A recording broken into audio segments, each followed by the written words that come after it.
आता पाहूयात महाफास्ट 100 बातम्या।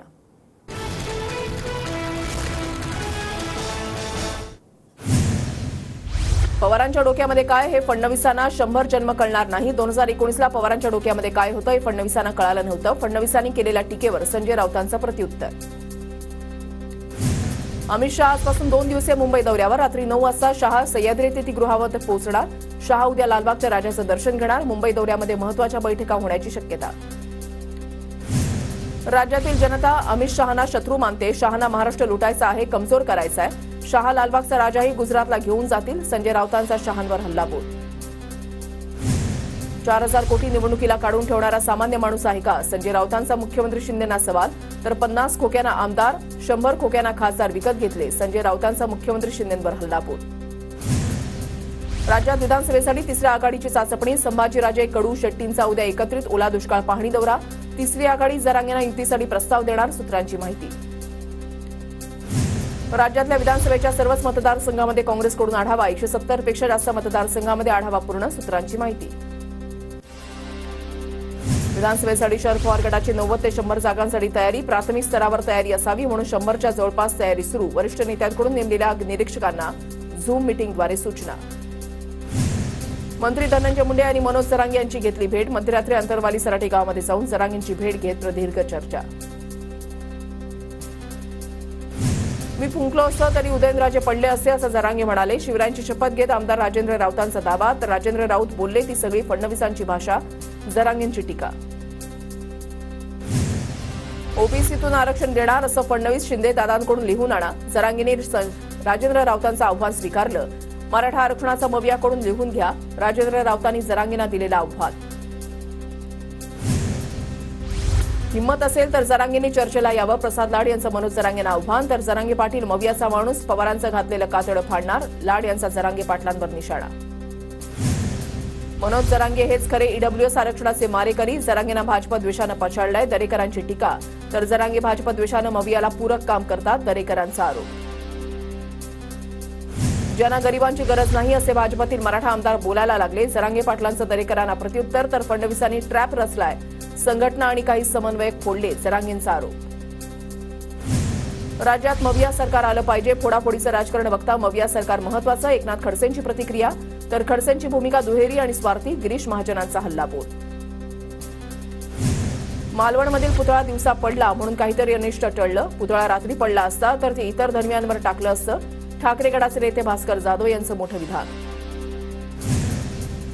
बांधकाम मंत्री कुचकामी, त्यांचा काडीचाही उपयोग नाही। चाकरमान्यांचे एवढे हाल याआधी कधीही झाले नाहीत, भास्कर जाधवांची रवींद्र चव्हाणांवर टीका।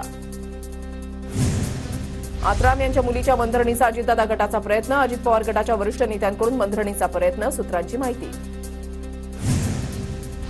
अजितदादा गटाचे आमदार चेतन तुपेंविरोधात भाजप कार्यकर्त्यांची घोषणाबाजी। मांजरी उड्डाणपुलाच्या नामफलकाला भाजप कार्यकर्त्यांनी काळं फासलं। हडपसरमध्ये विकास कामांचं श्रेय घेताना भाजपला डावलल्याचा आरोप। तासगाव कवठे महांकाळमध्ये अजित घोरपडे सरकारशिवाय पर्याय नाही। काँग्रेस खासदार विशाल पाटलांच्या वक्तव्यामुळे जिल्ह्याच्या राजकारणात चर्चा। तासगाव कवठे महांकाळमध्ये सध्या पवार गटाच्या सुमन पाटील आमदार। मराठा आरक्षणासंदर्भातील पुनर्विचार याचिकेवर 11 सप्टेंबरला पुन्हा सुनावणी। याचिकेवर अंतिम निर्णय येण्याची शक्यता। राजकीय नेत्यांबद्दलची विश्वसनीयता कमी होत चाललेली आहे। राजकारणी जसे बोलतो तसे करत नाही असं लोकांना वाटतं, नितीन गडकरी यांचं विधान। शेतकरी नेते रविकांत तुपकरांचं अन्नत्याग आंदोलन तात्पुरतं स्थगित। मंत्रालयामध्ये 11 सप्टेंबरला अजितदादांच्या उपस्थितीमध्ये बैठक। तोडगा न निघाल्यास 12 सप्टेंबरला पुन्हा आंदोलनाचा तुपकरांचा इशारा। साताऱ्याच्या कराडमध्ये मॅरेथॉन स्पर्धेचं माजी मुख्यमंत्री पृथ्वीराज चव्हाणांच्या हस्ते बक्षीस वितरण। हजारो धावपटूंचा स्पर्धेमध्ये सहभाग। मुंबईत सीबीआयची मोठी कारवाई। केंद्रीय जीएसटी विभागाच्या अधीक्षकासह 2 जणांना अटक। एका व्यावसायिकाला 18 तास कोंडून 60 लाख मागितल्याचा आरोप।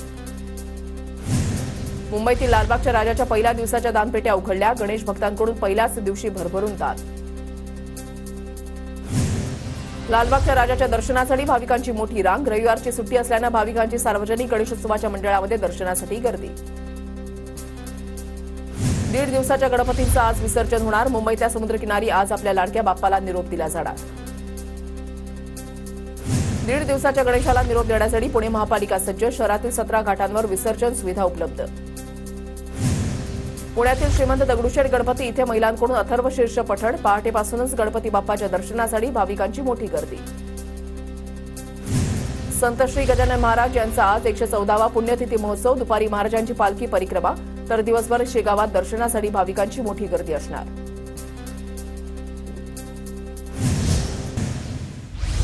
बीडमध्ये गणेशोत्सवाच्या काळामध्ये शांतता राखण्यासाठी पोलीस प्रशासन सतर्क. केज शहरातून रूट मार्च काढत शांततेचं आवाहन.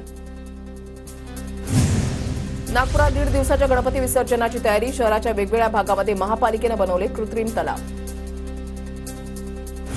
धाराशिव जिल्ह्यामध्ये 1400 सार्वजनिक गणेश मंडळांनी केली बाप्पाची प्रतिष्ठापना. तर शहरामध्ये 30,000 घरांमध्ये गणराया विराजमान.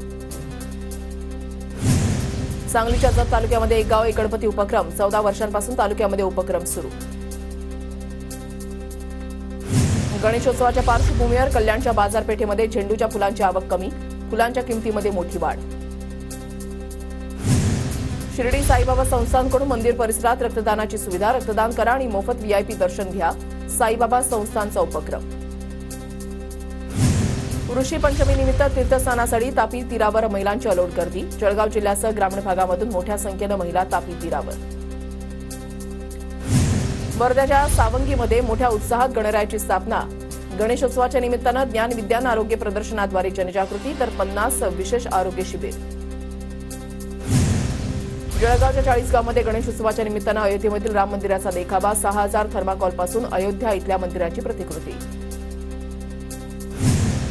जळगावच्या 40गावमध्ये कर्तव्यावर असलेल्या पोलिसांच्या हस्ते सिंधी कॉलनीच्या राजाची आरती. सिंधी गणेश मित्र मंडळानं बाप्पाच्या आरतीचा पहिला मान पोलिसांना दिला. संभाजीराजे कडू शेट्टींचा एकत्रित ओला दुष्काळ पाहणी दौरा. उद्या तिघांचा एकत्रित नांदेड आणि परभणीमध्ये पाहणी दौरा. राज्यामध्ये विधानसभेसाठी तिसऱ्या आघाडीची चाचपणी तर तिसरी आघाडी जरांगेंना युतीसाठी प्रस्ताव देणार. सूत्रांची माहिती. बीडच्या माजलगाव तालुक्यामधल्या चाहूर तांड्यामध्ये मुसळधार पावसानं नदीवरील पूल वाहून गेला. पूल वाहून गेल्यानं नागरिकांचे हाल. जळगावच्या मुसाळ वरणगाव परिसरामध्ये नियोजनाअभावी पाणी टंचाई. नागरिकांची पिण्याच्या पाण्यासाठी भटकंती. प्रशासनानं पाण्याचा प्रश्न सोडवावा. नागरिकांची मागणी. गणेशोत्सवानिमित्त जळगावच्या केळीला मागणी वाढली. केळी उत्पादक शेतकऱ्यांना दिलासा. पुणे सातारा घाटमाथ्यावर तर संपूर्ण विदर्भाला मुसळधार पावसाचा इशारा. पुढील 2 दिवस पाऊस. हवामान खात्याचा इशारा. जळगाव जिल्हा कारागृहातून 22 कैद्यांची नाशिक आणि छत्रपती संभाजीनगरमधील कारागृहांमध्ये रवानगी. 10 कैदी नाशिक कारागृहामध्ये तर 12 कैदी संभाजीनगरमधील कारागृहात. नाशिक जिल्ह्याला आज आणि उद्या येलो अलर्ट जारी. जिल्ह्यामधल्या धरणांमध्ये पुरेसा पाणीसाठा. जवळपास सर्व धरणं 90% भरली. जायकवाडी धरण 95.49% भरलं. धरणाच्या उजव्या कालव्यामधून माजलगाव धरणाकरता 500 क्युसेक वेगानं पाण्याचा विसर्ग. पाणीसाठा वाढल्यामुळे मराठवाड्याला दिलासा. 40गावच्या गिरणा धरणामधून गिरणा नदीपात्रामध्ये विसर्ग सुरू. गिरणा नदीवरील बंधारा ओव्हरफ्लो. परिसरातील नागरिकांचा पाण्यासह सिंचनाच्या पाण्याचा प्रश्न मिटला. परभणीमध्ये येलदरी जलाशय 69% भरलं. परभणी हिंगोली आणि नांदेडकरांचा पिण्याच्या पाण्याच्या प्रश्नासह सिंचनाचा प्रश्न मिटला. परभणीच्या पूर्णा शहरामध्ये खड्ड्यांचं साम्राज्य. अपघातांच्या संख्येमध्ये वाढ. नागरिकांची तारांबळ. 40गावचं मन्याड धरण 48% भरलं. 40गाव तालुक्यामधल्या 22हून अधिक गावांना धरणातून सिंचनाचा तसंच पिण्याच्या पाण्याचा पुरवठा.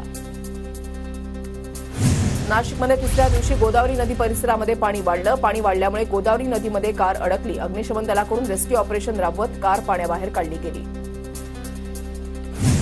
केडीएमसीचे फेरीवाला हटाव पथक प्रमुख अरुण म्हात्रेंचं निलंबन. कल्याण पश्चिम फेरीवाले हटवण्यात निष्काळजीपणा केल्यानं आयुक्त डॉक्टर इंदुराणी जाखड यांची कारवाई. केरळमध्ये झालेल्या जागतिक सिलंबम स्पर्धेमध्ये पुण्यामधील मुळशी तालुक्याचा डंका. प्रसन्न कंधारेनं पटकावली 2 कांस्य पदकं. प्रसन्नाला मिळालेल्या यशाचं परिसरातील नागरिकांकडून कौतुक. गडचिरोलीमधल्या वडसा चांदा फोर्ट रेल्वेला खासदार नामदेव किरसाण यांनी दाखवला हिरवा झेंडा. कोरोना काळामध्ये बंद झालेली गोंदिया रेल्वे पूर्ववत सुरू. गडचिरोली वासियांना दिलासा. नांदेडच्या कंधार तालुक्यामधल्या संगूचीवाडीमधील जिल्हा परिषद शाळेची दुरवस्था. इमारतीचा स्लॅब पावसाळ्यामध्ये गळतो. विद्यार्थ्यांची तारांबळ. प्रशासनाचं दुर्लक्ष. छत्रपती संभाजीनगर इथल्या क्रांती चौकामध्ये राजश्री उमरे या मुलीचं उपोषण सुरू. मराठा समाजाला कुणबी प्रमाणपत्र, मोफत शिक्षण मिळावं या मागण्यांसाठी उपोषण. अंबादास दानवेंकडून राजश्रीला उपोषण सोडण्याची विनंती. गोंदिया जिल्ह्यामधल्या धानोली बामणी रस्त्याची दुरवस्था. रस्त्याच्या मागणीसाठी गावकऱ्यांचं उपोषण. मागण्या पूर्ण होत नाही तोपर्यंत उपोषण सुरू ठेवण्याचा इशारा. वर्धा जिल्ह्यामध्ये काँग्रेस नेते अभ्युदन मेघेंकडून विधानसभेची तयारी सुरू. काँग्रेसचे जिल्हाध्यक्ष मनोज चांदोरकरांच्या हस्ते जनसंपर्क कार्यालयाचं उद्घाटन. गोंदिया जिल्ह्यामध्ये 48 गावांना पाणी पुरवठा करणारी योजना बंद. भर पावसाळ्यामध्ये पिण्याच्या पाण्यासाठी नागरिकांची भटकंती. योजनेबाबत ठोस निर्णय घेण्याची नागरिकांची मागणी. छत्रपती संभाजीनगर विभागामधून गणेशोत्सवाच्या निमित्तानं कोकणामध्ये 245 बस पाठवल्यानं शहरातील प्रवाशांचे हाल. सलगच्या सुट्ट्या आल्यानं स्थानकावर प्रवाशांची गर्दी. छत्रपती संभाजीनगर जिल्ह्यामधल्या 8,500 माता आर्थिक लाभापासून वंचित. प्रधानमंत्री मातृवंदन योजनेची हुलकावणी. छत्रपती संभाजीनगर जिल्ह्यामध्ये अतिवृष्टीमुळे पिकांवर रोगराई तर अनेक शेतकऱ्यांची पिकं अजूनही पाण्याखालीच. शेतकऱ्यांवर दुहेरी संकट.